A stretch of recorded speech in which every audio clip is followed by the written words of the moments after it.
സംസ്ഥാനത്തെ ലോക്സഭാ തെരഞ്ഞെടുപ്പ് സ്ഥാനാർത്ഥി നിർണയത്തിനായുള്ള കോൺഗ്രസിന്റെ സ്ക്രീനിംഗ് കമ്മിറ്റി ഇന്ന് ചേരും. മാർച്ച് ആദ്യവാരം സ്ഥാനാർത്ഥികളെ പ്രഖ്യാപിക്കാനാണ് നീക്കം.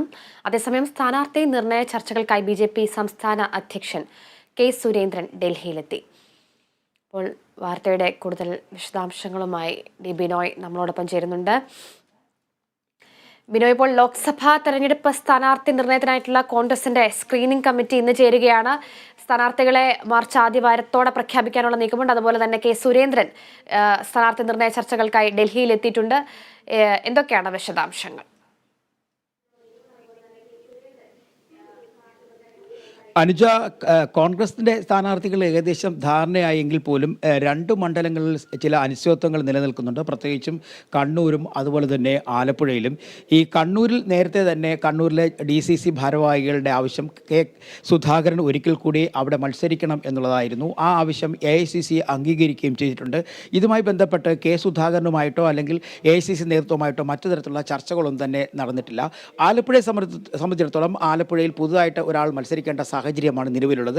അതിനായിട്ട് ആരുടെയും സ്ഥാനാർത്ഥിയെ കണ്ടെത്താൻ കഴിഞ്ഞിട്ടില്ല. അത്തരത്തിൽ ഈ രണ്ട് സ്ഥലങ്ങളിലെയും സ്ഥാനാർത്ഥിത്വം ഉറപ്പിക്കുക എന്നുള്ളതാണ് ഇന്നത്തെ സ്ക്രീനിംഗ് കമ്മിറ്റിയുടെ പ്രധാനമായ ലക്ഷ്യങ്ങൾ. അതേസമയം പത്തനംതിട്ടയിലും സ്ഥാനാർത്ഥി നിർണ്ണയവുമായി ബന്ധപ്പെട്ട് ചില പ്രശ്നങ്ങൾ അവിടുത്തെ DCCയിലെ ഒരു വിഭാഗത്തിന് നിലവിലെ MP ആയ ആൻ്റോ ആൻ്റണിയോട് വിയോജിപ്പുണ്ട്. അത്തരത്തിൽ ചില പ്രശ്നങ്ങളുണ്ട്. ആ പ്രശ്നങ്ങൾ പറഞ്ഞു തീർക്കുക മാത്രമാണ് ഇന്നത്തെ സ്ക്രീനിംഗ് കമ്മിറ്റി കൊണ്ട് ലക്ഷ്യമിടുന്നത്. അതേസമയം കോൺഗ്രസ് മത്സരിക്കുന്ന എല്ലാ മണ്ഡലങ്ങളിലും മറ്റു സ്ഥാനാർത്ഥികളൊക്കെ തന്നെ ആളുകളുമായി ജനസമ്പർക്ക പരിപാടികളുമായിട്ടൊക്കെ തന്നെ മണ്ഡലത്തിലെ പല സ്ഥലങ്ങളിലായിട്ട് യാത്ര തുടങ്ങി കഴിഞ്ഞിരിക്കുന്നു. എന്തായാലും കണ്ണൂരിൻ്റെ കാര്യത്തിൽ കണ്ണൂർ DCC ആവശ്യപ്പെടുന്നതും ആഗ്രഹിക്കുന്നതും കെ. സുധാകരൻ ഒരിക്കൽ കൂടി മത്സരിക്കണം എന്ന് തന്നെയാണ്. കാരണം CPMൻ്റെ ജില്ലാ സെക്രട്ടറി കൂടിയാണ് ഇപ്പോഴത്തെ അവിടുത്തെ LDF സ്ഥാനാർത്ഥിയായ MV ജയരാജൻ. MV ജയരാജനെ എതിരിടാൻ പ്രാപ്തനായ സ്ഥാനാർത്ഥി കെ. സുധാകരൻ തന്നെയാണ് എന്നാണ് DCCയുടെയും ആവശ്യം. അതുകൊണ്ട് തന്നെ മാത്രവുമല്ല, കെ. സുധാകരന് പകരം ഒരാളെ കണ്ടെത്തി കഴിഞ്ഞാൽ അവിടെ ഉണ്ടാകാൻ പോകുന്ന ഗ്രൂപ്പ് പോരുകൾ, ചേരിതിരിവുകൾ, മറ്റു പ്രശ്നങ്ങൾ ഇവയൊന്നും തന്നെ ഈ ഇലക്ഷൻ സമയത്ത് പരിഹരിക്കാൻ കഴിയാത്ത തരത്തിൽ വലുതായി വളരാനുള്ള സാധ്യതയുണ്ട്. ഇത് UDFന് സീറ്റ് നഷ്ടപ്പെടാൻ വഴിയൊരുക്കും. അതുകൊണ്ട് തന്നെ നിലവിലെ സാഹചര്യത്തിൽ കെ. സുധാകരൻ തന്നെ കണ്ണൂരിൽ മത്സരിക്കണം എന്ന ആവശ്യമാണ് ഉയർന്നു വന്നിട്ടുള്ളത്. ഒരുപക്ഷെ അത് AICC ഒരു പരിധിവരെ അംഗീകരിക്കുകയും ചെയ്തിട്ടുണ്ട്. അതേസമയം ഈ വിഷയം ഇതുവരെയായും കെ. സുധാകരനുമായി AICC നേതൃത്വം ചർച്ച ചെയ്തിട്ടില്ല. അത്തരത്തിൽ ഒരു ചർച്ച ഇന്നുണ്ടാകും. അങ്ങനെയാണെന്നുണ്ടെങ്കിൽ ഏകദേശം 90% കെ. സുധാകരൻ സമ്മതിക്കാനാണ് സാധ്യത. കാരണം അദ്ദേഹം നേരത്തെയൊക്കെ ആരോഗ്യ പ്രശ്നങ്ങൾ ചൂണ്ടിക്കാട്ടി കണ്ണൂരിലെ മത്സരരംഗത്ത് നിന്ന് പിന്മാറുന്നു എന്നൊക്കെ അറിയിച്ചിരുന്നെങ്കിലും നിലവിൽ ഇത്രയധികം സമ്മർദ്ദം ഉണ്ടാകുന്ന സാഹചര്യത്തിൽ കെ. സുധാകരൻ തന്നെ കണ്ണൂരിൽ UDF സ്ഥാനാർത്ഥിയായിട്ട് വരും.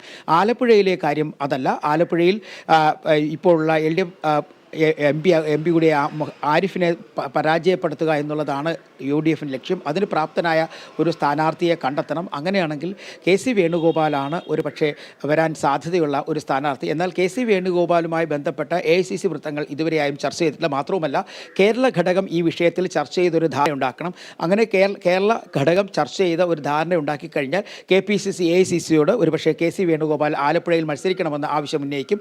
അങ്ങനെയാണെന്നുണ്ടെങ്കിൽ KC വേണുഗോപാൽ മത്സരരംഗത്തേക്ക് വരാനുള്ള സാധ്യതയുണ്ട്. അതേസമയം രാഹുൽ മാങ്കൂട്ടത്തിൽ യൂത്ത് കോൺഗ്രസിൻ്റെ സംസ്ഥാന അധ്യക്ഷനാണ്. രാഹുൽ മാങ്കൂട്ടത്തിൻ്റെ പേരും അവിടെ പറഞ്ഞു കേൾക്കുന്നുണ്ട്. അങ്ങനെയാണെങ്കിൽ രാഹുൽ മാങ്കൂട്ടത്തിൻ്റെ പേരിനും സാധ്യതകൾ തള്ളിക്കളയാനാകില്ല.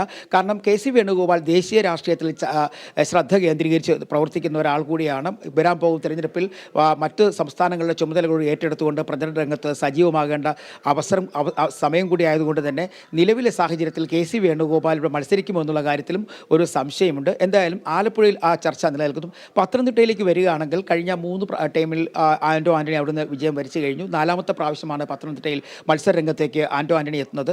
നിലവിലെ സാഹചര്യത്തിൽ ആൻ്റോ ആൻ്റണിയോട് ചില വിഭാഗങ്ങൾ ചില ഗ്രൂപ്പുകൾക്ക് അവിടെ നേരിയ തോതിൽ നീരസമുണ്ട്. അത് KPCCയെ അറിയിക്കുകയും ചെയ്തിട്ടുണ്ട്. എന്നാൽ ഇപ്പോൾ KPCC മറ്റൊരാളിനെ പുതുതായിട്ട് അവിടെ കണ്ടെത്തുന്നതിനെക്കുറിച്ച് തീരുമാനിച്ചിട്ടില്ല. കാരണം ഇനിയൊരു പുതിയ സ്ഥാനാർത്ഥിയോടെ എത്തിച്ച് പ്രചരണ രംഗത്തേക്ക് ചൂടായി വരാനുള്ള സാഹചര്യം വളരെ ബുദ്ധിമുട്ടുള്ള ചർച്ചകൾ കോൺഗ്രസിന്റെ സ്ക്രീനിംഗ് കമ്മിറ്റി ഇന്ന് ചേരും. അതുപോലെ തന്നെ സ്ഥാനാർത്ഥി നിർണയ ചർച്ചകൾക്കായി BJP സംസ്ഥാന അധ്യക്ഷൻ കെ. സുരേന്ദ്രൻ ഡൽഹിയിൽ എത്തിച്ചേർന്നിട്ടുണ്ട്. വിശദാംശങ്ങൾ നൽകിയത് ഡി ബിനോയാണ്.